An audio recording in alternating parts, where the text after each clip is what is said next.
Have you ever gotten out of a relationship or a situationship and thought to yourself, hmm, looking back, I don't even recognize myself? This can be a classic example of self abandonment and choosing someone else over choosing yourself. We're going to explain a little bit about the psychology of choosing yourself, or not choosing yourself in this case. First off, what does not choosing yourself look like? Not choosing yourself looks like putting someone else's emotions, needs, or wants above your own. Also, it can look like sacrificing your boundaries for the satisfaction and the happiness of the other person. This can be hard to spot because a lot of people don't realize what they're doing. A lot of people think, oh, I'm just being a nice person, or, um, you know, being a people pleaser, as they put it. Some people are okay with being a people pleaser, but really, the core root of people pleasing, and it can be very unhealthy if you take it to a certain extent. People pleasing can be very unhealthy. The root of that is self abandonment. One of the core reasons a lot of people have self abandonment is because maybe in their childhood they were taught to put the needs of an authority figure above their own, or maybe they were in a household where they had to prove themselves to get attention or love and affection. A lot of it boils down to the environments that we grew up in, or what was learned and what we were taught. So if you were brought up that way, if that is a belief that was passed down onto you, what you need to do is you need to start looking at who you are in your interactions, who you become around certain people.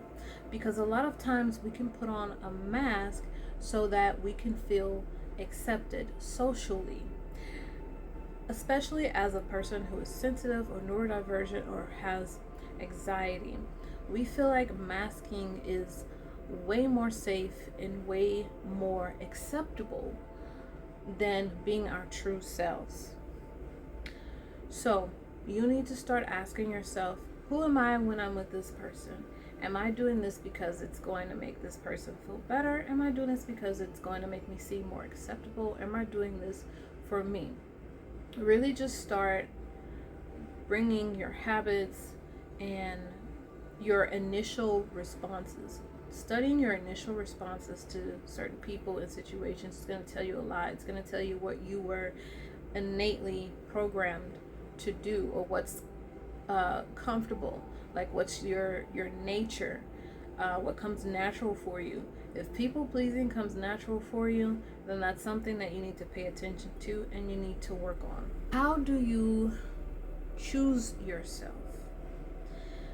So you can notice and you can become aware of all the ways that you're not choosing yourself, all the ways that you're masking or people pleasing. But how do you actually go about choosing yourself? One of the big things is focusing on self-love. You may hear this a lot, but focusing on self-love, whatever you do to come home to yourself, whatever you do to take care of your mental, your emotional, your physical, start practicing self-love. Because if you love yourself, and I strongly believe self-abandonment and people-pleasing comes from a core root of not loving yourself enough. It's not that you hate yourself, it's that you don't love yourself enough.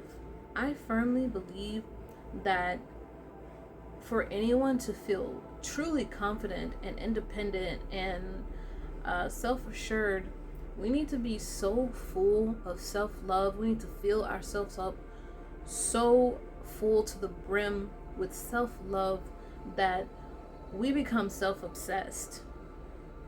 Now, a lot of people say, "Oh, becoming self-obsessed is it's selfish. It's not good." No, in a world where we are constantly uh, told how to dress, how to conform, told what's normal and what's not normal, especially if you're a woman, you probably are in a lot of places, a lot of environments that kind of show you, teach you that silencing your voice, silencing your individuality, silencing what feels good to you is the way to keep the peace.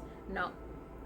We need to practice self-love, and sometimes self-love looks like self-possession, self-obsession. Um, really being self-possessed and self-obsessed starts to turn those gears in your brain and be like, is this gonna make me feel good? Is doing this for this person gonna make me feel good? If it's not pleasing me, then I don't think I want to do that. Like you start to become a bitch, or you start to become an asshole when it comes to your happiness and your peace. And bringing out that self-obsession is really how you get to protecting your boundaries, protecting your wants, your needs, your desires, your peace, your mental, your physical. Becoming so obsessed with yourself is how you protect yourself. And that can start to cut away at the self-abandonment. So yes, practice self-love, um, become self-aware, and start to really see what feels good for you.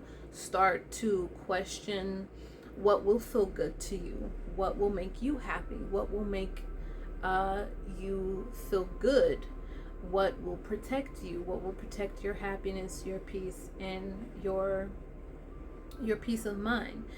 And once you start to do that, you'll be able to kind of examine, is this relationship really helping me become my best self? Does this relationship pour into me the way that I pour into myself?